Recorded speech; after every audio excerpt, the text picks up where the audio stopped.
It is now the beginning of turn 3, and much has happened this past turn. Germany. Oh, you need to put a roundel there. Germany attacked eastern Ukraine and seized it, and that is all he did in that sector.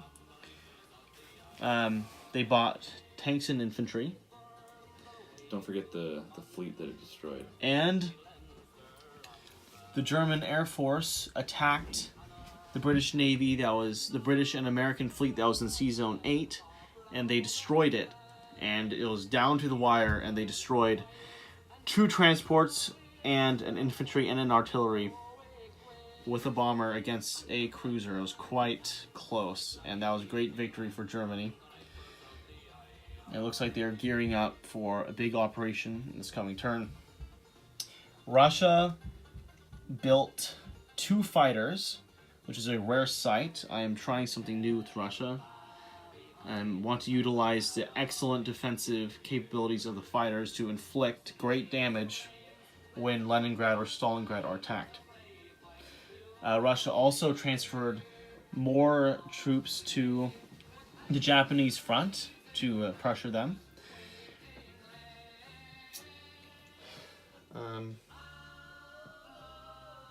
Is it Italy? Yeah, say it. Oh no, it's Japan. On Japan's turn, they did much. They sent 4 fighters. They sent 4 fighters to attack the American bomber and fighter that were hanging out. Bomber fighter and infantry that were on Alaska, and they destroyed them. Japan. What else? Blaine, you should come. I can't remember exactly what Japan did. They took Hong Kong. Yeah. And they parked all their fighters here in Manchuria, which is probably the only thing that saved them from an attack. No, will save them from an attack next turn. And then I left that aircraft carrier. Yes, the Japanese seized the Hawaiian Islands, or was it turn 1? Oh no, they got this turn. They got the Hawaiian Islands this turn, and it was quite successful. However, they left a packed aircraft carrier and a transport surrounding the Hawaiian Islands, and an American submarine that had been built that last turn attacked it and destroyed everything except for that infantry who was safely on the island. The British had a decent turn. I thought the Japanese did something that was very good. Like, shockingly, like, oh man, that's good. I thought they did something. Well, yeah, I'll think. Okay, didn't they took the East Indies this turn? Yeah. Okay, so Japan took the East Indies, and then Britain did a daring move.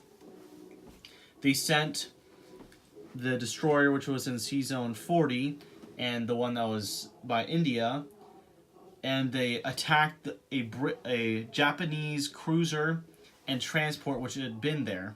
The cruiser was defending the transport which had put an infantry on the East Indies. The British attacked it with the aid of a fighter that had come from Egypt, and they destroyed all of it.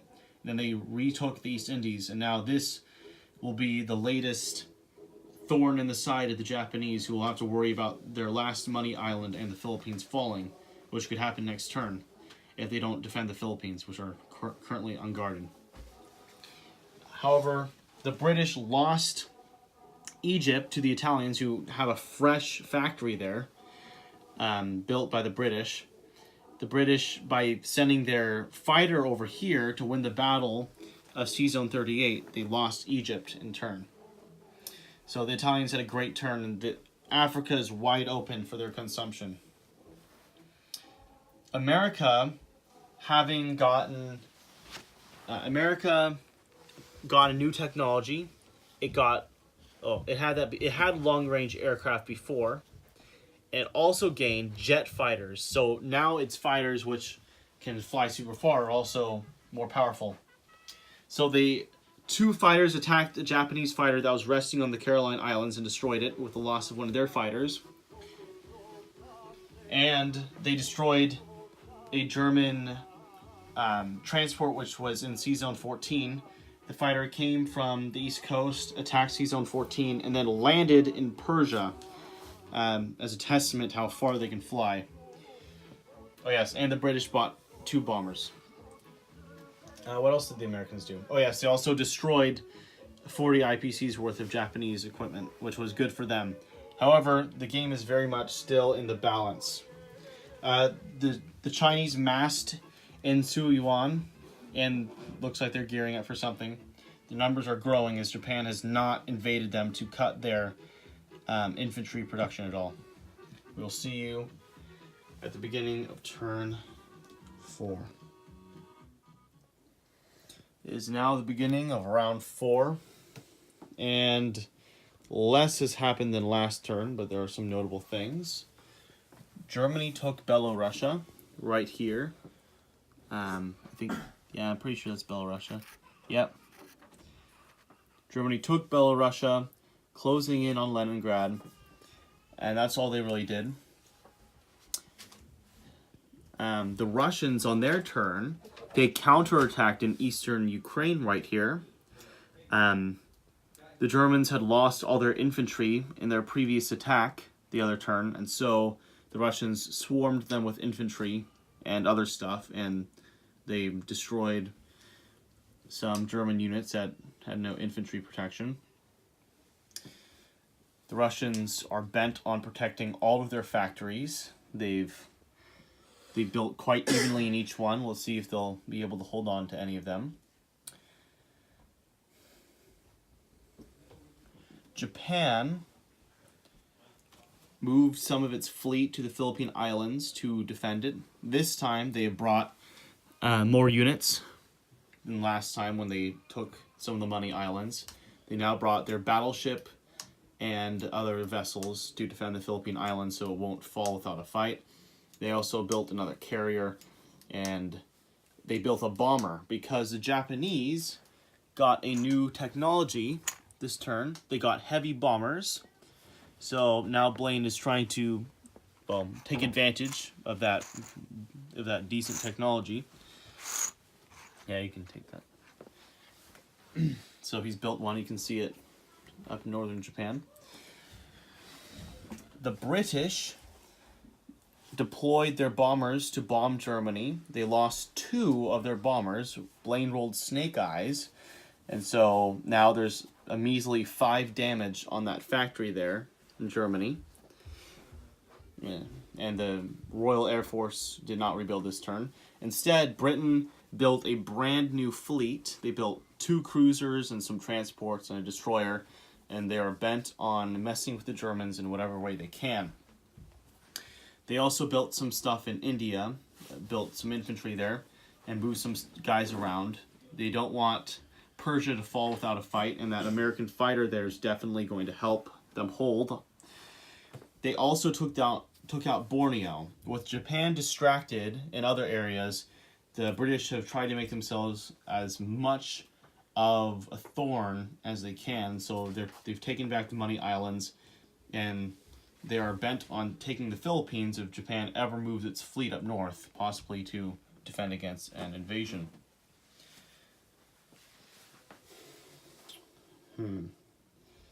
Chinese. Well, Italy too. Italy simply moved blitzed a tank through Africa to take more land. So all's well with them. Their fleet has remained there. Even though after the fact Blaine has said that he wished he moved it to Sea Zone 13, possibly to mess with the British. What else has happened? We'll mention the Chinese. The Chinese had a fat stack in Suyuan. They had, well, not very fat. They had 5 men there and the Flying Tigers, and they attacked Manchuria in a bid to weaken it for whatever may come next turn. And so yeah, they lost a huge chunk of their army, and they're quite vulnerable now. So we will see you at the beginning of turn 5.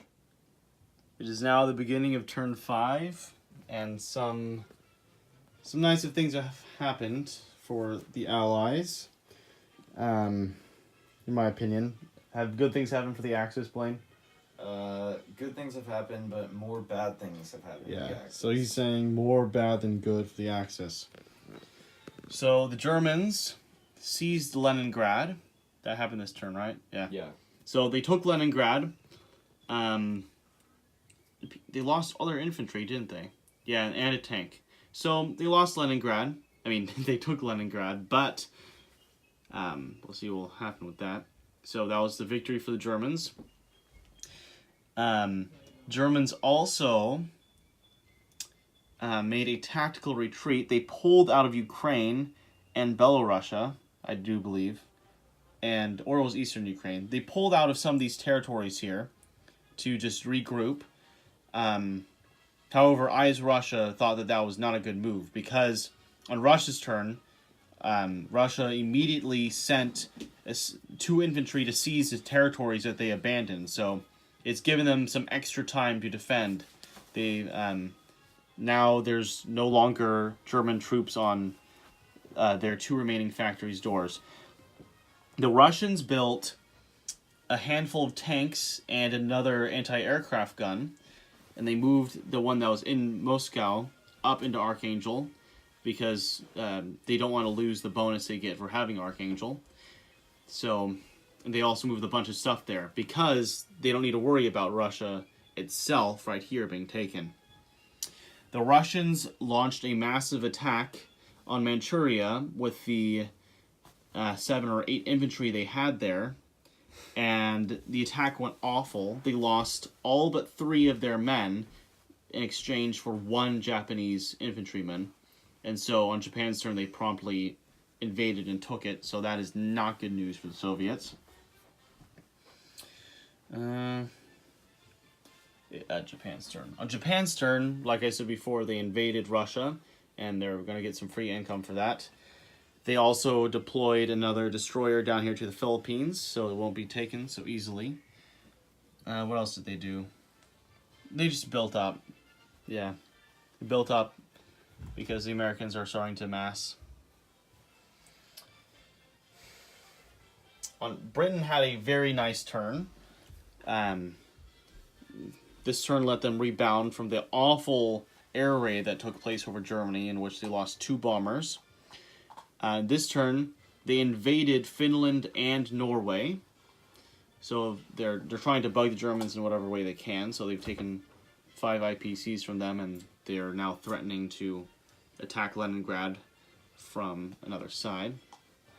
The British also built 3 tanks in India because, well, we'll see. We can't let Blaine know. We can't let the Axis know what they're going to do. Well, I'm pretty sure. They also moved some stuff to Burma to counter the Japanese, and we'll see what happens next.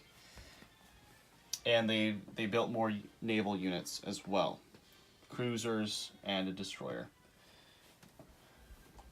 So, the Italians ran out of tanks. There are no more tanks in the Italians' box.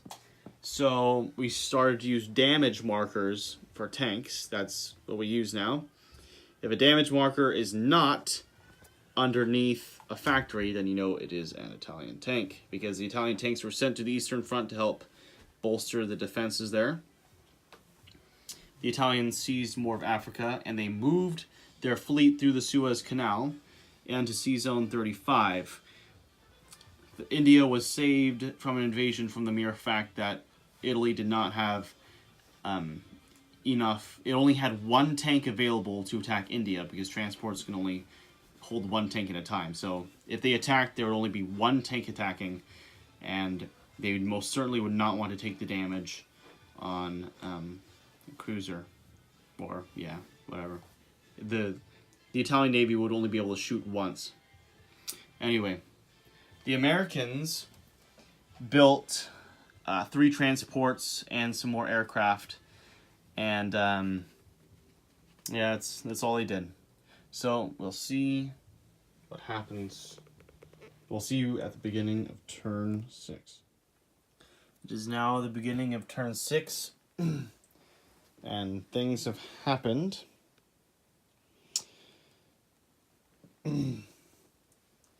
What did the Germans do? The Germans took back the places that they abandoned. Did they leave Ukraine? Blaine, you need to come over here. I can't remember everything you did. So I think they most certainly abandoned Belarusia up there, and they abandoned eastern Ukraine. Yeah. And so this turn they attacked and they took those back.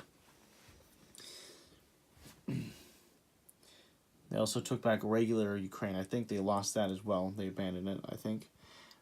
And that's all Germany really did. They moved some guys around down here, I think. On Russia's turn, Russia had a big turn. Russia sent almost all of its tanks and supported by about 8 infantry and their fighter, and they retook Leningrad. And they just built up more stuff. They also moved the AA gun, which was in Archangel, back to Russia proper for fear of a German attack on Moscow. So now with those double AA guns, they don't think they'll have any trouble. On Japan's turn, they continued expanding into Russia and they took more territory. They also had a massive battle with the U.S. They sent pretty much everything they had, and they destroyed a large U.S. fleet, and they took minimal losses. They lost 2 fighters compared to the United States' battleship carrier and other stuff. So it was a very, very great victory for them, a huge setback for the U.S. And it will take the U.S. perhaps 2 or 3 turns to be the threat it was before. On England's turn, they shuffled some guys back that had been used to take Scandinavia and Finland. Built more guys. They also built an industrial complex in Borneo, hoping to be irksome to the Japanese in future turns. They also sent a transport with an artillery to the Caroline Islands. The artillery was in the East Indies, but seeing as the Axis is unable to threaten it at all, there's nothing in that Italian transport, by the way. The British seized the Caroline Islands, partly so it can be an air base, but mostly because the Carolines start out in Japanese control. And so by the rules, England gets a 5 IPC bonus for owning it. And I saw it as an opportunity to get more money, and I don't need that transport. I'd rather just get the money, because Japan is not in the position to retake it. They can't afford to shift their fleet down here, because if they did, then they'd be in grave danger. So that's pretty much everything that England did, or Great Britain, or whatever you want to call it. Italy, like we mentioned before, Italy ran out of tanks, but Blaine, or Italy I should say, decided to build more tanks. Italy sent most of its continental force up to the coast because the Axis fear that the British are going to invade any turn now. So the Italians are helping a great deal out defending the Atlantic Wall. The Italians also... wait a second, oh yeah. The Italians built a bomber in the captured Egyptian factory. They also defeated the Rhodesians, and their tanks now have access to the Union of South Africa. They moved more material into Transjordan. Oh yes, I forgot to mention that the British built more tanks in India, and they also moved one into Persia.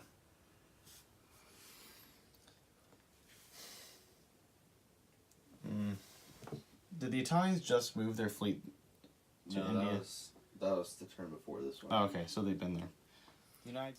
Okay, it's the end of Italy's turn, and the Axis have 30 throwing down the sword.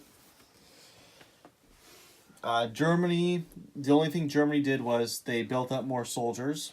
They didn't attack anywhere.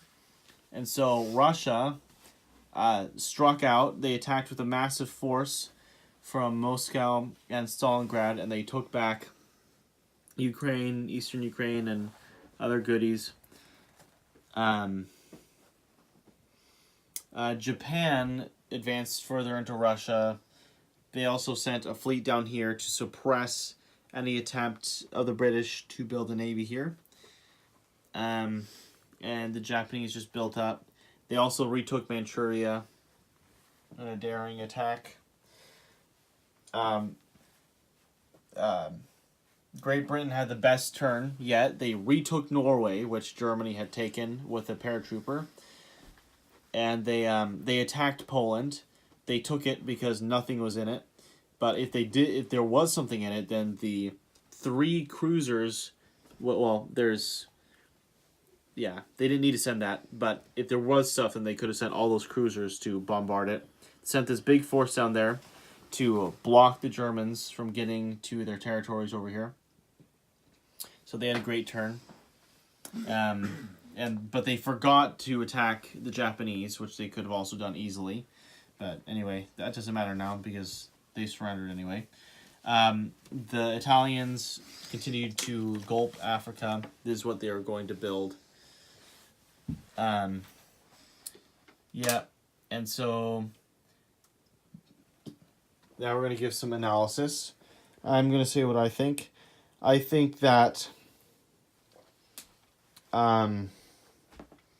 Italy was used very well this time around. However, I personally would not have sent the fleet over here. I would have sent it to Sea Zone 13 with the transport and taken Brazil, effectively forcing the United States to commit forces over here. There's a big Italian contingent over on the Atlantic Wall, and I thought that was a good idea. However, I probably would have sent my tanks elsewhere. I probably would have attacked Persia earlier on with Italian forces. For a long time, Italy was just, not doing much. However, they did better than in other games we've done, in other times we've seen them. Japan, this was the best game for, one of the best games for Japan. That the battle around Midway was just horrendous for the U.S. They lost probably 60 IPCs worth of stuff, while the Japanese only lost 2 fighters. 75. 75? Okay, yeah. So, Compared to 20. Though the Japanese lost the Money Islands, the British retook them while they were preoccupied. And I think that was very bad for them because they were just losing all that money.